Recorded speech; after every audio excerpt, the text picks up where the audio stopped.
шаги на 4 счета, чтобы было движение вперед. Строго вперед, чтобы не было вот такого заноса через сторону. Это чаще всего бывает.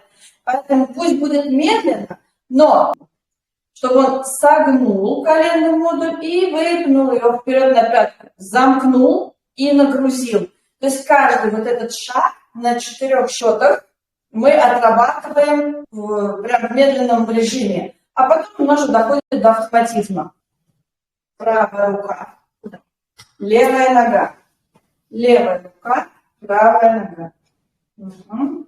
И вот следим за тазом, за плечами, за положением тела в принципе. То есть, чтобы не было ни провалов, ни завалов и равномерная нагрузка. Далеко руки не выставляем, чтобы не было положения лежа. Короткие шаги, но устойчивые. И корпус в прямом положении.